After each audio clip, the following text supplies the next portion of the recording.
Hello YouTube vintage stereo collectors. We're just out in the garage taking a peek at kind of a unique piece here.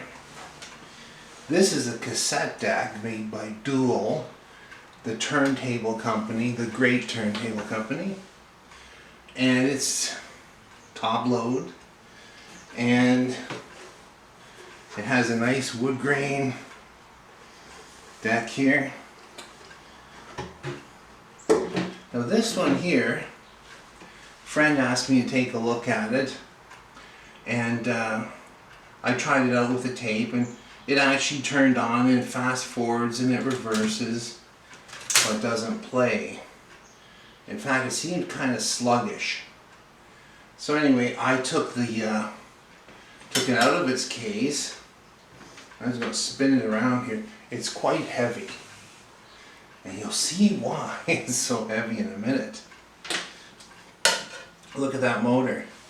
You recognize that motor if you're into dual turntables.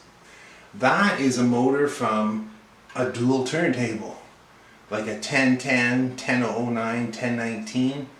That series before they went to the synchronous type of motor. This is technically a synchronous motor, but it's a round one. It's like a fan motor. And it's got a pretty heavy duty power supply, but unfortunately this one has suffered corrosion from moisture. It's almost like water got into the case. Now the bottom's been wiped up and sat there.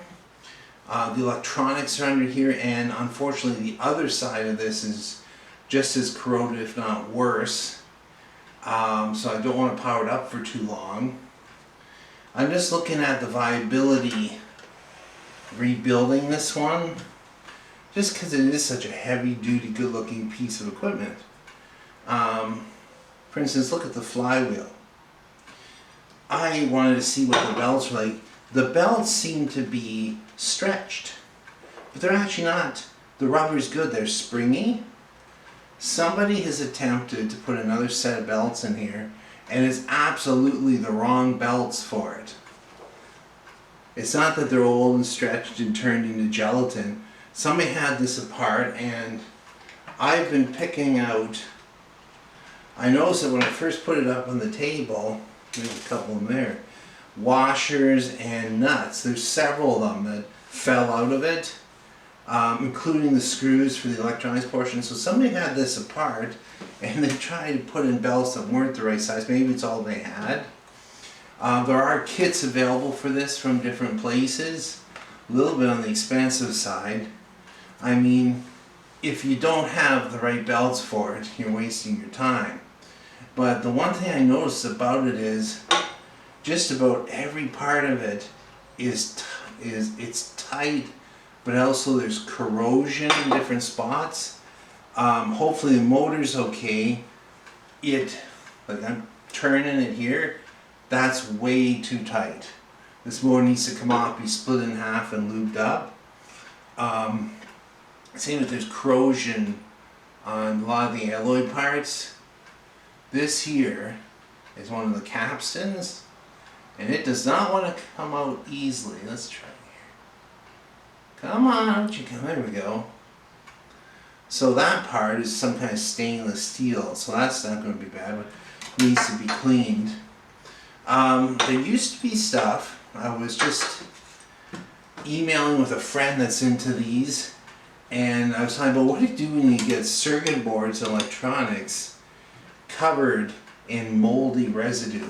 And there's actually some, if you look at this colored wire packet in here, if you can see it, it's covered in mold as well. And he said, well, do you remember when you were at the phone company? And I said, yeah, because we both worked at the phone company. There was stuff called pick spray. And you sprayed it into terminals that, let's say the lid had been left off for 2 years outside, that kind of thing.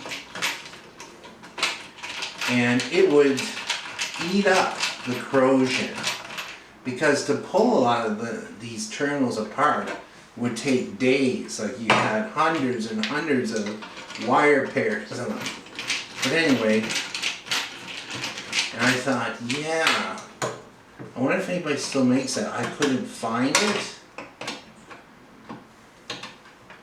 Oh, this one is, come on.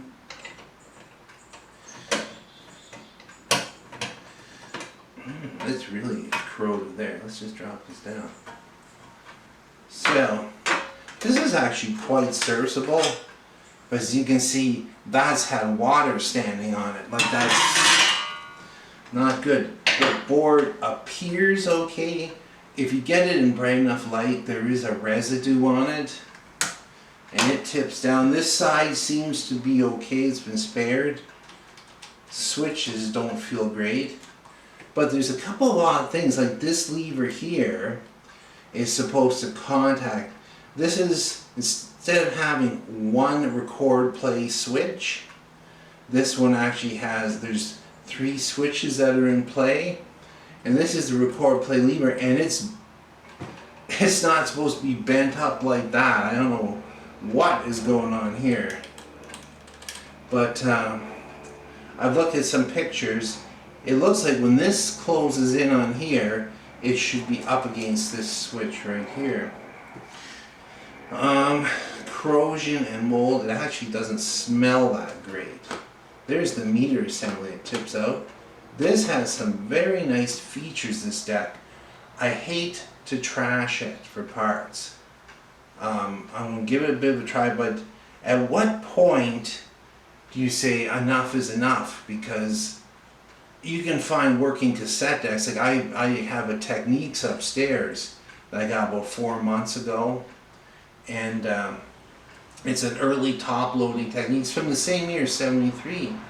And I opened it up and it had 3 melted belts. So I put new belts in it and I've been using it since. A little bit of lube. So usually if there's no other damage, you can get them working. This kind of gear train here should last and last. They don't make anything like this anymore. See, like that? So that's supposed to swivel. You can see there's corrosion inside that. Corrosion all over these switches. There's a twin solenoid here. I don't know, I'm going to, kind of the way I'm thinking is, I've got quite a few belts upstairs. I bought belt kits. I have a flat belt kit and a square belt kit. I'm going to see if I can match a set of belts for it. Put it in it, do a little bit of lube, and see if it's even close to working. And then maybe WD-40 some of it. I don't know. It's going to be a tough one. And if I do get it working, repaint some of the bad corroded metal areas. It actually needs to air out. It smells terrible. I hope my allergies don't kick off. Anyway, there you go. Another classic challenge. Thanks for watching and listening.